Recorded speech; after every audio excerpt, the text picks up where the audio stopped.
जिन सैनिकों ने इस भयानक गर्मी में जैसलमेर बाड़मेर की सीमा पर डट करके मुकाबला किया है पाकिस्तान का, आप क्या 10 मिनट भी इस गर्मी में नहीं खड़े रह सकते हो क्या? थोड़ा तो मन लगाकर देखो इन सैनिकों के साथ। जीवन कितना सफल होता है। तिरंगा यात्रा में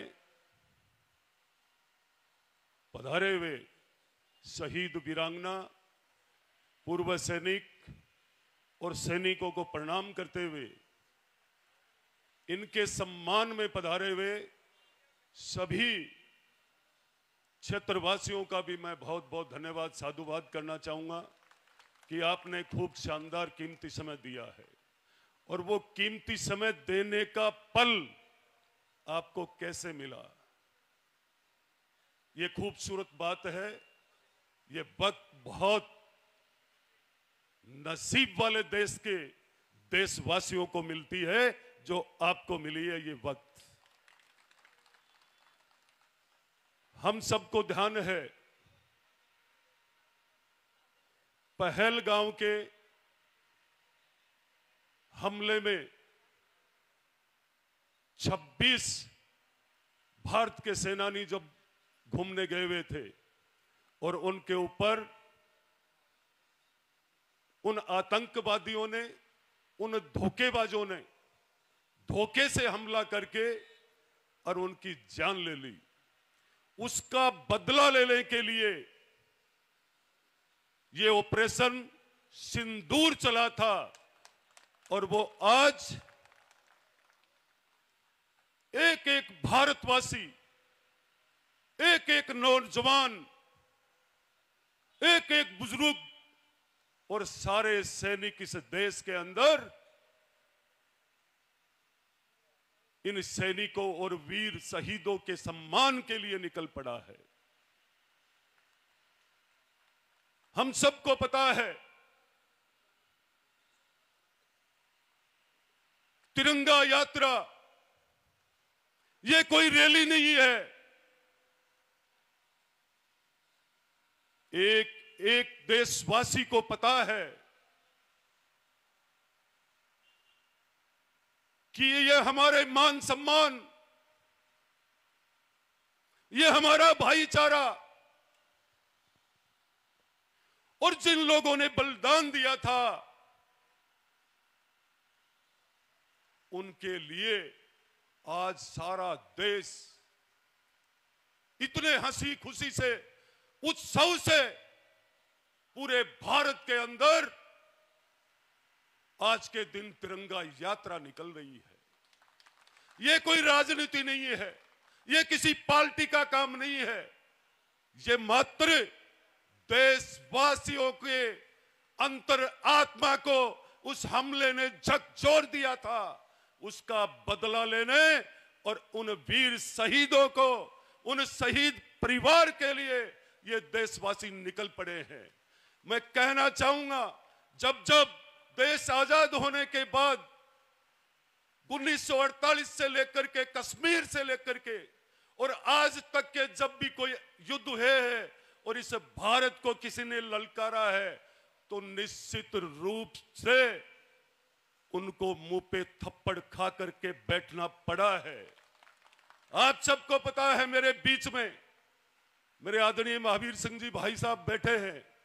वो हमेशा कारगिल के युद्ध में वही थे और दुनिया की सबसे बड़ी यदि कोई शिखर था युद्ध के लिए और देश के सैनिकों के लिए चैलेंज था, वो कारगिल युद्ध। 1600 और 500 मीटर की हाइट पे इन लोगों ने विजय प्राप्त करके भारत के तिरंगों को लहराया। तो मैं इनको बहुत बार कहता था कि यदि आप कारगिल में शहीद हो जाओगे तो जाखल में आपकी 6 फुट और 4 इंच की मूर्ति लगेगी। मैं बहुत बार मजाक करता था इनसे, पर हम सबको पता है एक एक सैनिक जिस तरीके से देशवासियों की रक्षा के लिए, हर सीमा पर चौकसी के लिए जब भी कहीं नाम आता है तो इस झुंझुनू का जरूर आता है।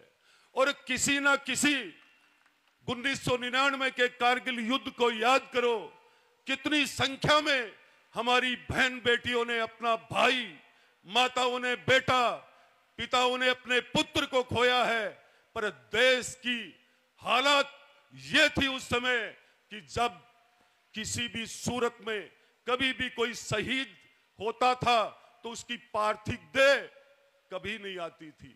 वो कारगिल का युद्ध है और देश के पूर्व प्रधानमंत्री स्वर्गीय अटल बिहारी वाजपेयी जी की देन है कि आज इस भारत का सैनिक अपने आप में गौरव महसूस करता है कि हमें ऐसा प्रधानमंत्री मिला था जो सैनिकों के लिए कैसे कैसे पैकेज दे करके गए थे, सेना को कितना मजबूत किया था। सेना को मजबूत करने के लिए आज का भी हमारा देश के प्रधानमंत्री जी नरेंद्र मोदी जी किसी भी सीमा को कभी भी चौकसी में कमी नहीं आने दी और इस भारत की सेना को मजबूत करने में कोई कमी नहीं छोड़ी। आज भी देश की तीनों सेनाओं को फ्री छोड़ रखा है। वो है देश के प्रधानमंत्री जी, जिनके हाथों में देश मजबूत है और पूरे विश्व की नजर है इस भारत पे। लोग कह रहे हैं अचानक युद्ध को विराम कैसे मिला, ये देखना चाहिए। हमारे पड़ोस में आजू बाजू में मजबूत भाई रहते हैं, एक दूसरे भाई पे कहीं भी कोई हमला होता है, परिवार के लोगों की सबकी नजर होती है कि कहीं परिवार खत्म तो नहीं हो जाएगा। तो वैसे ही सारे देशों ने यह तय कर लिया था कि अब यदि स्थिति ज्यादा बढ़ गई, क्योंकि आज के दिन सभी देश परमाणु देश है जिनके पास व्यवस्थाओं की कोई कमी नहीं है, तो लड़ाई लड़ने की बात यह थी कि जब हमारे 26 टूरिस्टों को दिन दहाड़े गोली मार करके उनको मार दिया गया था, तो पड़ोसी देश में जब ये ऑपरेशन सिंदूर करके ये बता दिया था कि पड़ोसी जितने भी आतंकवादी है और उन आकाओं को कह दिया था कि आने वाले समय में नहीं, ये ऐसी आतंकी घटना को ये भारत कभी बर्दाश्त नहीं करेगा। इसलिए ये ऑपरेशन सिंदूर चलाया गया था। तो आज के इस कार्यक्रम में मैं आप सबको विशेष कहना चाहूंगा, जब देश की बात आती है तो पहले दिल पे रहना चाहिए, पहले राष्ट्र, उसके बाद पूरी दुनिया की बात करनी चाहिए। पहले देश का धर्म निभाने के लिए हमारे एक एक सैनिक पधारे हुए हैं। मैं उनका सम्मान करते हुए मैं पूरे क्षेत्रवासियों से कहना चाहूंगा कि जिनकी वजह से ये देश सुरक्षित रहा, उनकी वजह से हम सुरक्षित रहे हैं, इनके सम्मान में कभी भी कभी कोई कमी नहीं आनी चाहिए। इनके बताए हुए मार्गदर्शन पर, इनके बताए हुए अनुशासन पर हम चलेंगे तो निश्चित रूप से कारगिल जैसी फतेह हमेशा आने वाली पीढ़ी करती रहेगी, चाहे वो पाकिस्तान हो चाहे चाइना हो। मैं आपको सही बता रहा हूं, जो व्यक्ति अनुशासन में चलता है, अनुशासन वह मार्ग है जिसका कोई नहीं है सानी। अनुशासन पर चलते हैं धीर, वीर और ज्ञानी। इन वीरों की वजह से आज ये भारत सुरक्षित है।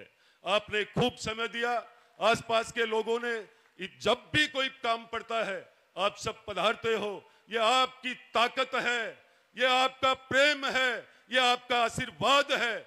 निश्चित रूप से आज मैं राजनीति की बात करने नहीं आया हूं, पर मैं आपकी सेवा में निरंतर लगा रहूंगा। हमें चिंता करनी है देश की, हमें चिंता करनी है क्षेत्र की, क्या सही चल रहे हैं क्या, ये आंकलन आपको करना है। इतना ही कहकर मैं मेरी वाणी को विराम देता हूं।